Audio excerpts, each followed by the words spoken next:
nasa atin na pong linya ngayon ang ASEC po naman ng DTI. Siya po yung in charge ngayon for consumer protection. Opo, si ASEC Jean Pacheco ng DTI. Ma'am, magandang umaga po. Good morning po, Sir Ted. Good morning po, DJ Chacha. Magandang umaga po, ASEC. Thank you for being with us today. Diretso na po tayo dito sa po, mga nasa balita ngayon. Ano? Tama po ba, 14 na manufacturers ng mga basic necessities at mga pangunahing pangangailangan natin ang nag-file ng price increase po sa inyo?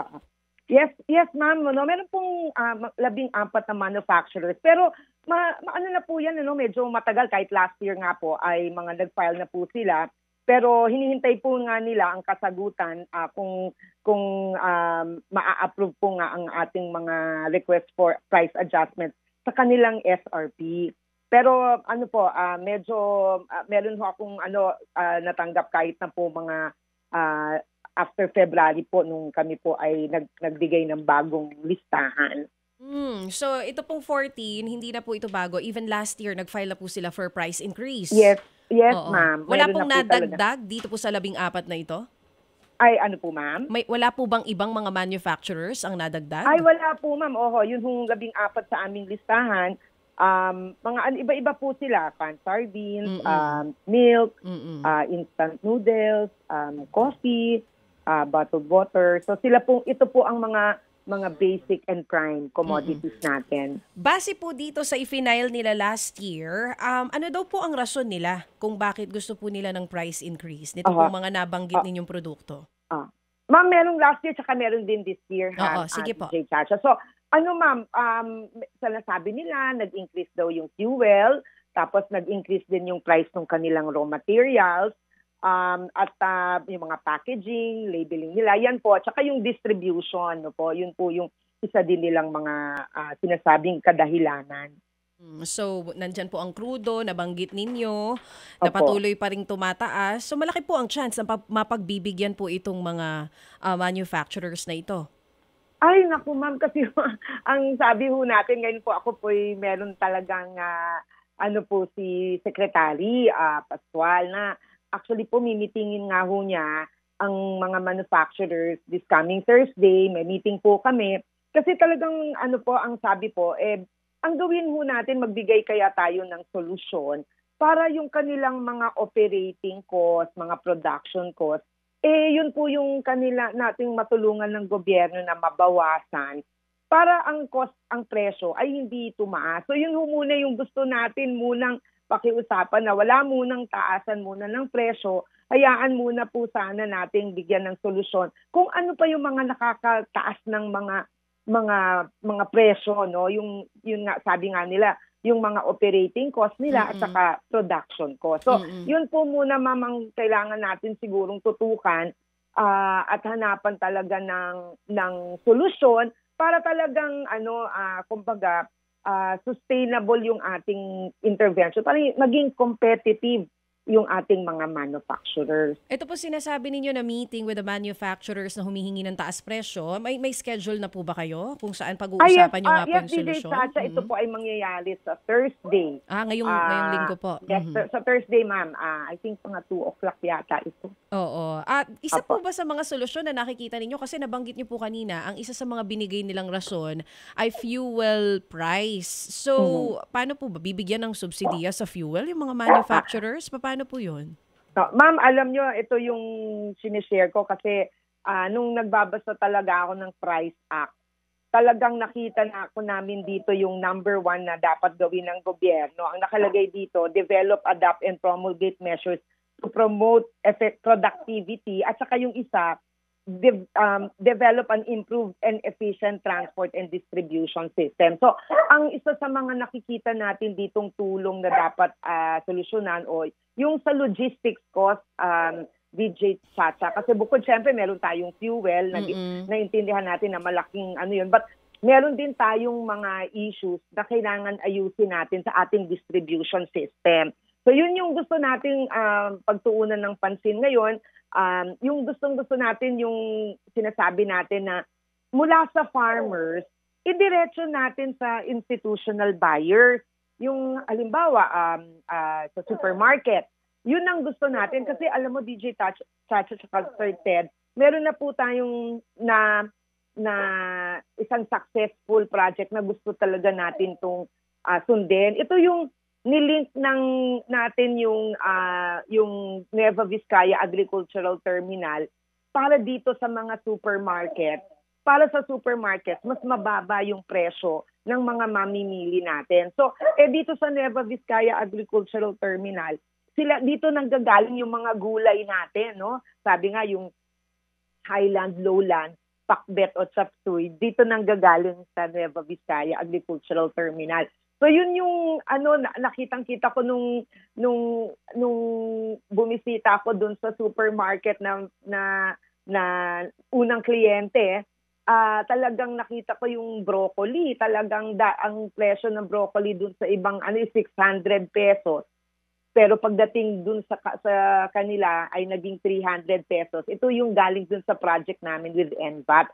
So ganun DJ Chacha and Sir Ted, yung mga interventions na kailangan natin kasi ito yung distribution system na kailangan talaga nating ayusin. So isa yun sa mga nakikita nating solusyon, pamamaraan para maging mas sustainable din yung ating mga improvement sa ating logistics at supply chain. Pero ma'am, magagawa niyo yan for local items, pero karamihan Yes. po yata sa mga magtataas are those that are imported na Ay, naku. hindi niyo po pwedeng gawin naman yun sa kanila. Tama po. Ay, naku. Ang huling SRP bulletin po ninyo na inilabas ay February of this year. Last time kausap po namin si Yusek Ruth Castelo, wala din siyang binigay kung may tsansa talaga na mapagbigyan itong mga manufacturers na ito. Ito po itinatanong namin para mapaghandaan din ng mga listeners and viewers natin na nakikinig. Papalapit na po yung Pasko. Nabanggit nyo po kanina, kape, instant noodles, canned sardines. Gaano po ba kataas yung hiling na presyo nitong mga manufacturers na to kung sila po ay mapagbibigyan? Kasi sa mga balita din po, walang tsansa na bumaba ang presyo ng krudo. Ngayong taon, sinabi na po yan sa mga balita. So, hindi rin naman po siguro magpapalugi ang mga manufacturers kasi nga po business po ito. So, ang tanong po natin ngayon, ma'am, ito po ba ay sure po ba kayo na walang taas presyo o talagang may pagtataas po ngayong taon na magaganap? Anytime soon po ba yan bago magpasko? So, DJ Chacha, talagang importante yung meeting natin ng manufacturers kasi yan exactly yung ating hihilingin sa mga manufacturers. Na wag muna tayo magtaas, mag-usap, tingnan natin ng maigi muna kung ano ba ang pwede nating gawin, no, para masolusyonan natin yung mga ibrang problema tungkol sa logistics at saka sa supply chain. So, talagang pakikiusapan natin sila na wala munang taasan, no, lalo na dito sa mga basic and prime. So, meron kang nabanggit kanina, no, tungkol dun sa imported. Kasi isa din yan part sa logistics, no, yung pagpasok nila dito sa ating bansa nitong mga goods. So, yan yung isang mga issues na tinititigan natin at tinututukan kasi for example, yung mga charges ng mga shipping lines sa kanilang mga demoraye, detention charges, yan, mga complaint kasi yan ng mga international shipping charges ng mga importer. So, kailangan nating tingnan natin kung paano natin mapapababa ang ganung mga problema at pati din dito, of course, mapabilis halimbawa dito sa custom. So, pati yung mga issues ng importation, kasama yan sa logistics cost, isa din yan sa ating dapat natutukan para mapababa natin ang cost ng manufacture ng ating basic and prime. Opo. Ma'am, bago po itong sagot po ninyo kay Chacha, balikan ko yung Nueva Vizcaya model po na sinasabi ninyo. Opo. Nueva Vizcaya model, di ba? Sabi ho ninyo yung direktang supply sa mga supermarkets. Oo.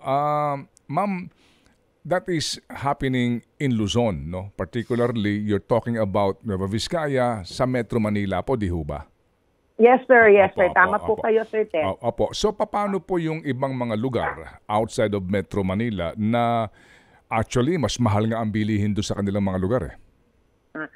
Nako Sir Ted, thank you. Kasi unang ano pa lang to, no, yung unang sabi nga namin, client number 1. Pero gusto talaga nating subukan, Sir Ted, na hindi lang dito sa Metro Manila. Kasi ang inuuna natin kung saan yung mga consumption area. So, Sir Ted, sana sa susunod na maimbitahan mo ako. Pero kailangan lang ng konting time kasi kailangan naghahanap kami ng mga institutional buyers na siyang kasi yung strategy dito, hindi sa direktong consumer. Opo. Diretso ito sa mga institutional buyers, kagaya nga ng mga supermarket, gusto namin restaurant, hotels, para bababa yung kanilang mga production, para ang presyo ay bumaba. So, Sir Ted, tama kayo, sir, at gusto namin talagang palawakin ito sa hindi lang dito sa Metro Manila, pati rin sa mga ibang region, sir. Sige po, mahaba-haba yung kaninyo na mga pwedeng kaparaanan para bumaba yung production cost ng manufacturer, no? So, sinabi ho ninyo,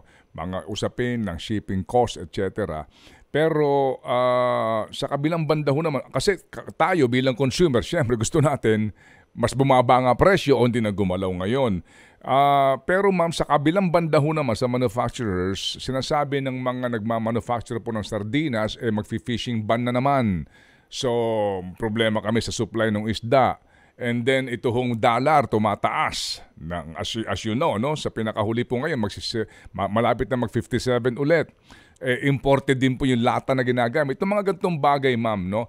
So, dito ho ba, ma'am, kapag ho sinabi ng manufacturer na talagang hindi ho namin kakayanin. Otherwise, nandun naman po yung banta, baka kami magsarado, baka kami magbawas ng tao. Hindi ho talaga sila pagbibigyan, ma'am?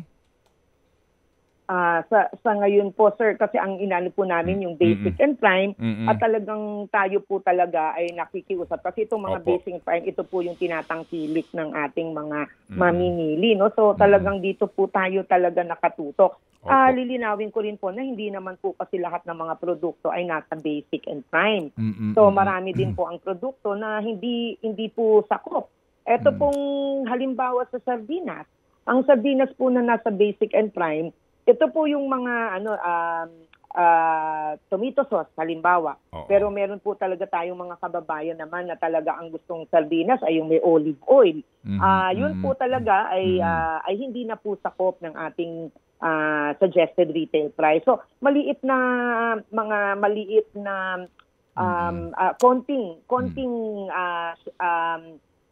konting SKUs lang po ang binabantayan ng DTI, kaya kami po ay nakikiusap sa mga manufacturers na itong mga SKUs na ito na siyang tinatangkilik ng ating mga mamimili. Sana ay bigyan lang ng konting kumbaga ceasefire muna, pag-aralang mabuti at yun po.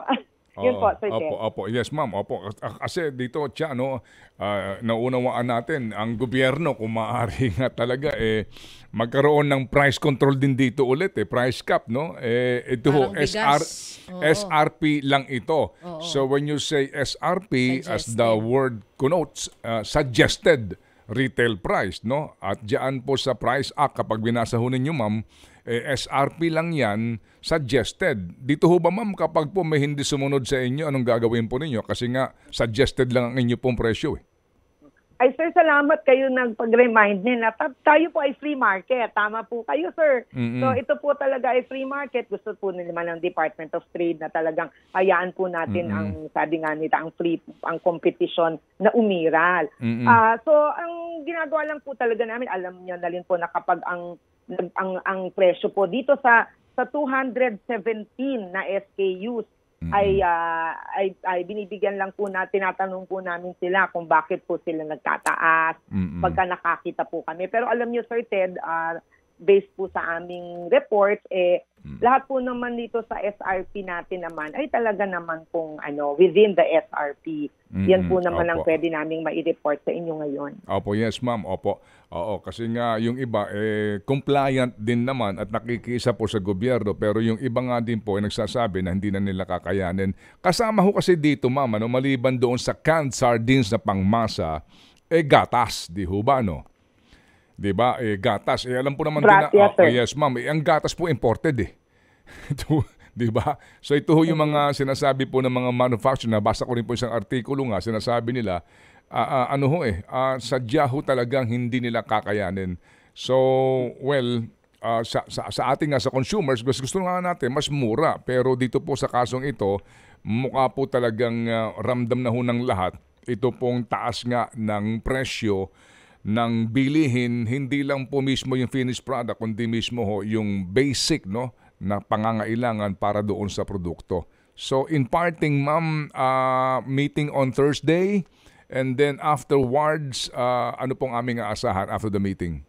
Yes, sir. Sir, ang magiging strategy na nakikita po namin dito ay talagang kailangan ho nating makausap ang mga manufacturers. At saka industry focus po ang gagawin natin dito. Kailangan ho nating i-meet halimbawa yung meat processors. Kasi yung mga meat processors, sadyang meron po silang mga mga issues na pang-meat. Ito pong sardinas, kailangan ho nating ma-meet ang mga sardines manufacturers kasi para naman po sa sardines, ganun din po ang tinapay. So,